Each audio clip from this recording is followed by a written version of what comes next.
안녕하세요. 대전의 슈퍼스나입니다. 제가 유튜브상에서 검색을 하다가 모 언론사에서 온라인먼트에 관한 좀 굉장히 충격적인 내용의 기사랑 댓글들을 봤습니다. 솔직히 동종업계에 있는 입장으로서 이거는 뭔가 좀 내가 영상을 찍어서든지 아니면 어떤 글로써 설명을 드려야 되겠다 이런 생각을 강하게 받았어요. 영상에 언론사에서 올린 뉴스의 영상을 봤을 때 약간 공감이 되는 부분도 있지만 실질적으로 실제에 있는 사람의 입장에서 봤을 때는 저거는 상당한 오류나 상당한 오해를 가져올 수 있고 무언가 잘못했다 이렇게 느낌을 강하게 받을 수밖에 없더라고요. 그래서 제가 여러분들한테 영상으로 좀 온라인먼트에 대해서 좀 설명을 드리고자 합니다. 자, 그러면은 그 언론사의 영상의 내용이 뭐였냐? 핵심은 이거더라고요. A, B, C, D, E라는 타이어 매장을 가서 아무 말도 안 하고 그냥 온라인먼트 봐주세요라고 한 겁니다. 그리고 보고 좀 있다가 바로 이동해서 B를 가고 또 이동해서 C를 가고 이런 식으로 측정을 한 거예요. 그런데 뉴스에서의 내용은 분명히 A라는 데 교정을 했고 B라는 데를 갔는데 난 분명히 좀 전에 교정을 했으니까 정상이어야 되는데 여기서는 좀 틀어졌다고 하고선 교정하고 비용을 받았다. 이게 그 언론사에서 얘기하는 그 내용의 핵심이더라고요. 그러면은 자, A라는 데서 못 봤냐? 잘 봤냐? 잘못 봤냐? 그런 게 이제 핵심 이슈로 떠오르게 되겠죠. 그리고 여기서 대충 보고 아니면 여기서 잘 봤는데 B라는 데서 또 비용을 받았으니까 그럼 여기가 지금 잘못하는 거냐 뭐 이런 식의 내용이었거든요. 그런데 저희가 봤을 때 여러분들한테 지금 그리고 앞으로 소개해드리고 설명드릴 내용이 바로 이 부분과 관련된 내용이고요. 저희가 봤을 때는 이거는 당연한 거였어요. 그러면은 왜 당연한지 저 사람 왜 당연하다고 얘기지? 동종업계니까 저런 얘기 하는 건가? 저 사람이 저런 사업을 하고 있으니까 저런 얘기를 하는 건가? 이렇게 생각하실 수 있기 때문에 제가 그 내용을 설명을 드리겠습니다. 네. 자, 그러면은 왜 그렇게 편차가 발생하는지 그거를 저는 오류, 오차라고 정의를 할게요. 자, 첫 번째 장비가 있습니다. 자, 온라인먼트 장비는 카메라, 타겟, 그 다음에 이거를 조정할 수 있고 보여주는 컴퓨터 이렇게 세 가지 기본적인 구성이고요. 그 다음에 차를 올려서 측정할 수 있게 도와주는 온라인먼트 리포트 이렇게가 한 세트입니다. 이게 있어야 온라인먼트가 정상적으로 측정을 하고 교정을 할 수가 있어요. 자, 그러면은 왜 제가 정의를 내린 오류, 오차가 발생할 수 있을까? 하나씩 볼게요. 첫 번째, 장비 회사. 자, 장비 회사가 많이 있습니다. 그 중에 뭐 국산 장비도 있고 수입 장비가 있지만 우리가 가장 많이 쓰고 온라인먼트를 측정하는 타이어 매장에서 가장 많이 쓰는 거는 총 3개의 회사 장비를 사용합니다. 헌터, 존빈, 호프만 이렇게 3개의 장비를 사용하는데 저희는 이제 호프만 장비를 사용하고 있어요. 그리고 저희가 쓰는 장비 잠깐 설명을 드리면 저희는 지오라이너 790이라고 하는 호프만에서 좀 최상급 장비를 세팅해놓고 쓰고 있습니다. 자, 그러면 일단 먼저 장비 회사를 제가 말씀드렸죠. 장비 회사, 네, 각각 장비 회사마다 프로그램, 알고리즘이 조금씩 틀립니다. 특히 그 헌터라는 회사가 조금 많이 틀려요. 저 존빈과 호프만을 먼저 설명을 드려야 돼요. 순서가 맞을 것 같아서 이 두 개 회사를 먼저 설명을 드릴게요. 3D 온라인먼트라는 거 좀 얘기 들어보셨을 거예요. 많이 들어보셨을 거예요. 3D 온라인먼트. 언제부턴가 3D 온라인먼트라는 얘기가 많이 해서 3D 온라인먼트를 교정을 한다는 얘기를 많이 했었어요, 저희가. 그럼 과연 그 3D 온라인먼트가 뭘까요? 여러분들 아세요? 아마 대부분 모르실 겁니다. 3D 온라인먼트. 아니, 이렇게 카메라가 있고 이게 타겟이라고 하는 겁니다. 이렇게 타겟을 타이어에 걸어서 측정을 하는 이 개념. 이 개념을 보시라고요. 카메라가 이 타겟에 있는 타이어에 걸어놓은 이 타겟을 보고서 이 위치를 측정을 하는 건데 2D지 않습니까? 그 2D예요. 우리가 사는 세상이 2차원이듯이 얘들도 2차원 개념입니다. 근데 왜 3D라는 개념이 나왔을까요? 네, 여기서 메이커의 특징이 나타납니다. 3D라는 그 얼라이먼트 개념 특허를 갖고 있는 게 존빈이라는 회사예요. 존빈이라는 회사가 3D 얼라이먼트의 알고리즘을 개발한 거죠. 그거를 호프만이라는 회사가 존빈이라는 회사랑 M&A 합병을 했고, 그래서 존빈과 호프만이 3D 얼라이먼트의 기술을, 원체적인 기술을 갖고 있고요. 왜 메이커별로 특징이 발생했을까요? 네. 호프만과 좀비는 거의 유사해요. 그래서 그 알고리즘이 거의 똑같거든요. 근데 헌터는 그 개념이 뭐겠습니까? 프로그램이겠죠. 네.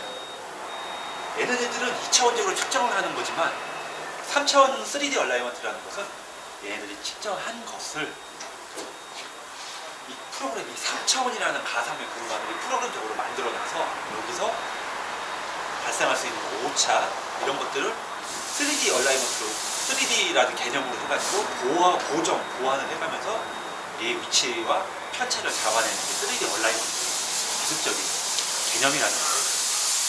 그래서 메이커별로 약간씩 자기만의 뭐 좀비나 호프만이 거의 같은 회사라고 하더라도, 같은 스네본 그룹에 속해 있는 회사라고 하더라도 서로의 개발하는 기술적인 것이 틀리겠죠. 프로그램의 보완이나 이런 것들. 그래서 오류가 조금씩 발생을 합니다. 편차가 실제로 존재합니다. 특히 그런 편차를 발생하는 것 중에서 메이커별로 틀릴 수밖에 없는 게, 조금 이따가 한 번 더 설명을 드리겠지만 3D 얼라이먼트에 대해서 이제 그 캘리브레이션이라는 개념이 존재합니다. 두 개 조금 작용을 하는 거 좀 이따 설명드릴게요. 두 번째, 하드웨어입니다. 얼라이먼트 3D 장비가 있다고 해서 다 똑같냐? 아니라는 거죠. 보급형 모델이 있고 중급 모델이 있고 고급 모델이 있습니다. 그럼 여기에서 이 모델별로 차이가 뭐가 있느냐? 하드웨어의 차이와 소프트웨어 차이가 또 발생을 해요. 그럼 하드웨어 차이는 뭘까요? 여러분들이 여기 보시는 별거 아닌 이 카메라, 여기 그 카메라가 있습니다. 여기 가까이 비춰줘 보세요. 이 가운데 존재하는 게 카메라입니다. 이 카메라의 성능, 모델 차이가 틀립니다. 똑같을 수가 없겠죠. 가격이 거의 뭐 고급형과 최상급은 2배 이상 차이가 나니까. 카메라가 틀리고요. 또 소프트웨어가 틀립니다. 즉, 좀 전 얘기로 돌아가서 우리가 프로그램이 가상의 3D 공간을 만들어서 이 2D로 측정한 걸 3D로 재생을 하는 개념이죠. 그렇게 해서 이 오차를 잡아야 한다고 설명드렸죠. 네. 바로 여기서 또 편차가 발생할 수 있는 겁니다. 쉽게 말해서 내가 모닝을 타고 아반떼를 탈 거냐, 에쿠스를 탈 거냐, 승차감 차이 나죠. 엔진 성능이 차이 나죠. 편의사양 차이가 나죠. 똑같습니다. 장비. 고급형과 중급 모델의 소프트웨어 차이가 분명히 발생하고요. 정말 중요한 이 카메라의 성능 차이는 상당히 많이 발생합니다. 저도 이 사업 초기에 고급형 모델을 쓰다가 좀 더 정밀하게 해보자 해서 고급형 모델을 바꿨을 때 굉장히 애먹었어요. 너무 예민해서. 그래서 얘네들이 왜 이렇게 카메라가 틀리고 정확하다고 하는지 그때 알았거든요. 그러니까 그런 데서 발생할 수 있는 미세한 차이가 이 하드웨어와 소프트웨어에서 조정하면서 발생을 한다는 거예요. 세 번째로 하겠습니다. 세 번째 차이가 뭐가 있을까요? 조정하는 사람의 역량입니다. 얼라이먼트를 잘못 본다, 잘 본다 이런 개념으로 역량을 따질 수는 없습니다. 그럼 어떤 부분이 있느냐? 얼라이먼트 기준에는 캐스터, 캠버, 토우라는 조정값이 존재하는데요.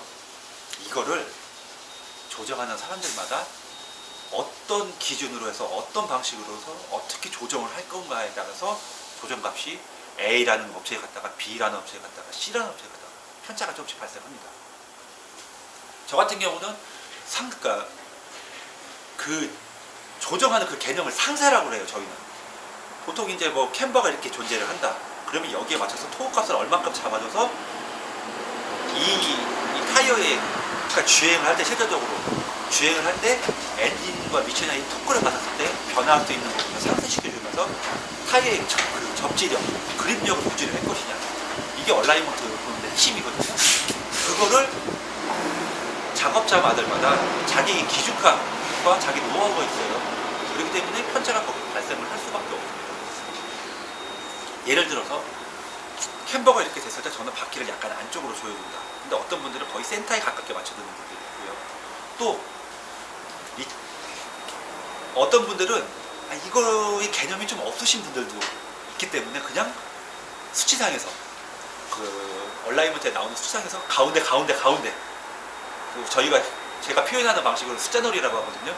그런 식으로 하는 분들도 계시고, 그렇기 때문에 작업자의 역량에 따라서도 편차가 발생할 수 있다는 거예요. 그런 식으로. 그러면 또 그 작업자의 역량과 더불어서 차량이 모델, 그러니까 소나타, 아반떼, 에쿠스, 제네시스에 따라서 얘들이 실질적으로 기준값에서 벗어나게 맞춰드려야 되는 경우가 있어요. 왜?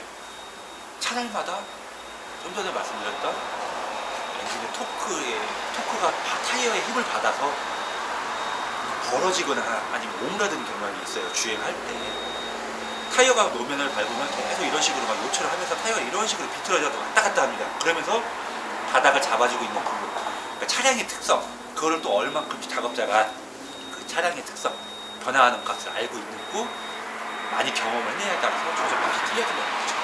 그거를 저는 제가 정의 내린 5, 6, 5차라고 말씀드리는 겁니다. 그렇기 때문에 A, B, C, D, E라는 업체를 갔을 때 장비와 여러 가지 따라서 편차가 발생할 수 있고, 작업자가 봤을 때 내가 봤을 때 이렇게 조금 맞춰야 될 것 같은데 라고 판단해서 조정을 해드리는 경우도 있어요. 그 다음에 다시 또 다음 내용으로 넘어가겠습니다. 그 다음에 또 오차가 발생할 수 있는 범위가 뭐가 있을까요? 그러니까 잘 생각해 보자고요. 그러면은 이제 기계적인 소프트웨어적인 작업자에 대한 이렇게 충분히 설명을 드렸는데, 그럼 마지막 하나 중요한 게 또 있습니다. 언론사에서 측정한 방식에서 그 언론사에서 측정을 하면서 매장을 이동한 방식에 문제가 있고 거기서 오차가 발생할 수 있습니다. 저희가요 이 리포트에 차를 띄워주셔서 얼라이먼트 교정을 한 다음에 시운전을 나갔다 와서 다시 측정하잖아요. 그래도 편차가 조금 발생해요. 왜 그럴까요? 자동차라는 게 수만 가지의 구석을 조립해서 서로 연결해 놓은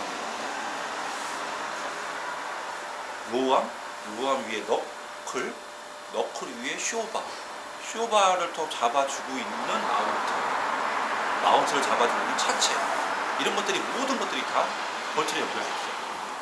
그러면은 스프링 쇼바를 예로 들자고요. 스프링 쇼바는 어떤 운동을 합니까? 상하 운동을 하죠.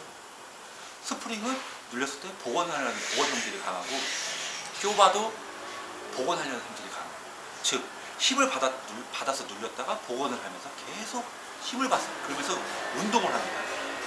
잠깐 주행을 했더라도 자동차의 톤수가 뭐 1톤 이상, 2톤 나가는데 그 스프링 쇼바가 받는 하중량과 운동 그런 여러 가지를 생각한다면 미세하게 움직일 수밖에 없어요. 그렇기 때문에 오류, 편차가 발생할 수 있는 겁니다. 더군다나 여러분들이 그 뉴스 내용, 언론사의 내용을 보였을 때 A라는 업체에서 규정하고 차량 주행을 해서 B라는 업체를 갖고 또 주행을 해서 C라는 업체를 갖고 계속 움직이지 않습니까? 움직이는데 저희가 실질적으로 필드에서 해보면 테스트하려고 한 바퀴 돌아보고 와도 약간 움직여요. 근데 이 움직임 값이 영향을 줄 것인가 안 줄 것인가, 하지만 그 미미하다는 거죠. 굉장히 미미한 움직임이 있습니다. 근데 언론사에서 나온 내용으로 딴 데서 봤다는 내용이나 뭐 어떤 그런 정보는 싹 뺀 채 단순하게 가서 교정만 하는 거잖아요. 움직임 상태에서. 그럼 당연히 그런 내용을 모르는 정비사의 입장이나 엔지니어의 입장이라면 미세하게 움직임 부분에 대해서 교정을 해주는 게 맞거든요. 그런 데서 나오는 편차, 여러분들이 알고 계셔야 된다는 거죠. 좀 전에 말씀드렸던 그 캘리브레이션에 대해서 이제 제가 좀 보완적으로 좀 설명을 드릴게요. 장비를 처음에 세팅을 할 때, 즉 매장에 설치를 할 때요, 지그를 되게 굉장히 정밀한 지그를 갖다 놓고 0점을 잡습니다. 초기 이제 0점을 잡아 놓는 거예요. 그 다음에 이제 측정할 때마다 약간씩 변화, 뭐 장비의 노후화나 이런 것 때문에 뭐 리프트가 변화될 수도 있고, 뭐 바람이나 외부 영향을 받아서 뭐 장비가 약간 틀어질 수도 있고, 그런 거에 대한 보완을 자가적으로 할 수 있느냐 못하느냐 이런 부분이 좀 갈리는데, 헌터사 장비 같은 경우는 뭐 주기적으로 그 업체에서 방문을 해서 수동으로 이제 캘리브레이션을 해줘야 된다고 하고요. 호프만 쪽에서는, 그리고 좀비 쪽에서는 크게 장비가 뭐 되게 크게 변화가 있지 않는 한은 그 초기에 잡아놓은 0점 세팅 값을 기준으로 장비가 자가 캘리브레이션을 한다고 합니다. 그런데 이제 문제는 왜 매장마다 그런 편차가 발생하느냐, 또 캘리브레이션이 어떤 영향을 주느냐, 이제 이 문제가 중요한 건데요. 우리가 제가 좀 전에 설명드렸던 지그를 갖다 놓고 정밀 0점을 잡는다고 했잖아요. 여기서 그 허용 범위가 있어요. 편차가 그 내에서 0점을 잡아놓는 거거든요. 그렇기 때문에 그 값이 뭐 약간의 차이가 있을 수 있고요. 또 장비가 조금 이제 변화가 와서 자가 캘리브레이션을 한다고 하더라도 그 내에서 3D 가상공학에서 그걸 보정을 해주면서 측정을 한다고 하더라도 그런 부분에서 약간의 편차도 발생할 수 있는 거고, 또 헌터사 같은 장비는 제가 좀 전에 설명드렸다시피 수동으로 0점을 잡는다고 했잖아요. 주기적으로 잡아줘야 된다고 이렇게 말씀을 드렸는데, 그때마다의 이제 0점 세팅 값이 조금씩 틀려질 수가 있는 거죠. 왜? 허용 범위 내에, 그러니까 허용이 가능한 범위 내에서 잡는 거기 때문에. 그래서 0점이 기준점을 각각의 매장마다, 즉 A, B, C, D, E라는 매장마다 초기 0점 값을 잡아놓은 게 틀릴 것이고, 그때마다 측정을 할 때는 3D 가상공간에서 측정을 한다고 하더라도요, 초기 값을 잡아놓은 그 0점 값을 기준으로 보정을 하고 보완을 하기 때문에 그거는 조금씩 편차가 발생할 수 있다는 거예요. 여러분들한테 이제 그런 좀 내용을 알려드리려고 하는 거죠. 그런데 이제 그 영상, 유튜브에 올라온 뭐 언론사의 영상들을 보면 그런 내용들은 전혀 그 취재할 때 적용을 하지 않은 채 무조건 A라는 점에서 잡아서 교정을 하고 나오고, 또 B라는 데서 교정을 하고 나오고, C라는 데서 교정을 하고 나오는데, 이런 편차가 발생할 수 있는 여러 가지 요건들에 대해서 반영을 하고 그거에 대해서 취재를 하고 영상이 나왔으면 참 좋았을 텐데, 그런 것들은 모두 다 배제한 채 포커스는 나는 좀 전에 교정을 했다, 그리고 다른 데 갔더니 또 교정을 해야 된다고 해서 돈을 받더라, 또 다른 데 갔더니 또 그렇더라. 그러니까 돈을 받았다. 그러니까 쉽게 말해서 매장들이 사기를 치고 나쁜 짓을 하고 있다, 이런 관점으로만 의도적으로 이렇게 보여진다는 그런 영상을 이렇게 공개를 했다는 거죠. 하지만 이 매장을 운영하고 이걸 얼라이먼트를 교정하는 엔지니어나 뭐 매장 점주 입장에서는 이렇게 기준값이나 어떤 편차가 발생할 수 있는 요소들이 무수하게 많은데 왜 그런 것들을 적용하지 않고 그 전반적인, 또 내가 A에서 B, B에서 C로 가는 과정에서 내가 교정을 했는데 제대로 받냐 안 받냐 이런 것들에 대한 어떤 정보를 주고 나서 이게 잘 됐냐 못 됐냐를 따졌으면 모르는데, 단순하게 그런 모든 정보는 다 숨긴 채 왜 돈만 받았냐, 왜 재교정을 했냐, 이 포커스를 여기다 이렇게 둬버리니까 지금 이게 굉장히 많이 와전이 됐던 거죠. 와전이 되게 보이고, 소비자들은 아 이거 나쁜 놈들 사기치네 이렇게 보여진다는 거죠. 그래서 제가 여러분들한테 얼라이먼트에서 발생할 수 있는 여러 가지 변수에 대해서 제가 하나하나 이렇게 정보를 드리고 설명을 드리려고 영상을 이렇게 올려드리는 겁니다. 자, 그럼 이제 마지막으로 정리하겠습니다. 얼라이먼트라는 것은요, 영구적으로 갈 수가 없어요. 왜? 자동차라는 것은 조립이 되어 있는 수만 가지 부품이 조립되어 있는 거고, 그 조립되어 있는 부품들은 노후화와 변형이 올 수밖에 없는 것이기 때문에 그렇습니다. 하다못해 타이어는 마모가 되죠. 마모가 된 만큼의 차량의 기능이 변하게 돼 있어요. 차량이 두께가, 타이어를 쓸 수 있는 두께가 약 5mm에서 7mm 정도 됩니다. 7mm? 8mm? 깊은 것들은 한 8mm까지 나와요. 그거를 3, 4만 킬로, 4, 5만 킬로를 타면서 처음 새 타이어였을 때 교정에는 각각 1mm, 2mm 깎인 값이 과연 맞을 수 있을까요? 틀 수밖에 없습니다.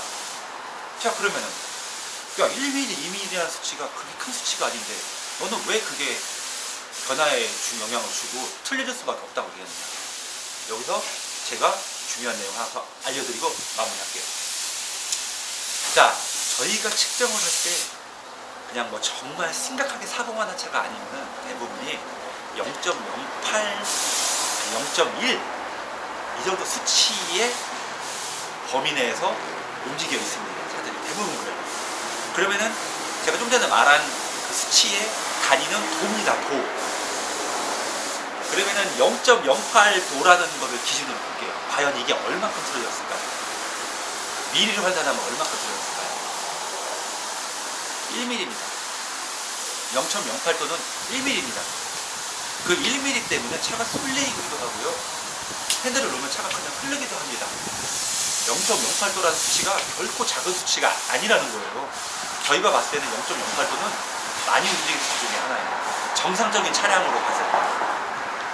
사고차 이런 거 제외하고요. 정상적으로 내가 주행을 한 차량으로 가정했을 때 0.08도는 굉장히 큰 수치입니다. 변화폭이 크다는 얘기입니다.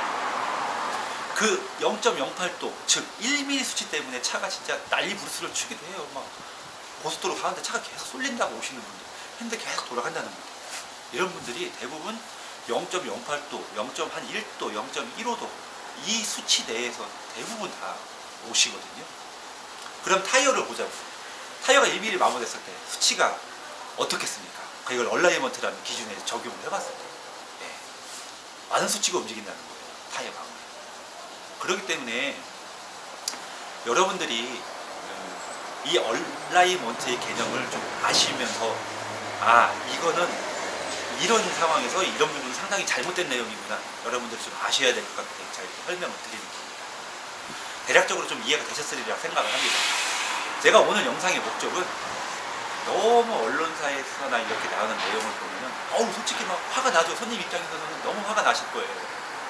그렇지만 이 개념과 왜 변화될 수 있고 왜 오차가 발생할 수 있고 이거를 왜 교정을 하는가, 이 과정에 대한 그런 발생할 수 있는 여러 가지를 제가 설명을 드리면 충분히 이렇게 했기 때문에 이런 증상이 나올 수 있겠구나, 충분히 이해가 되시리라고 생각을 하고 또 그 이해가 되시는데 도움을 드리기 위해서 영상을 찍어드립니다.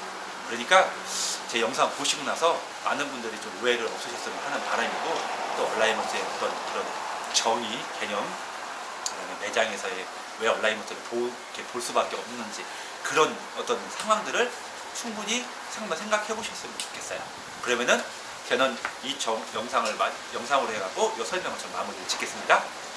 다음에 또 좋은 내용 찾아뵐게요. 감사합니다.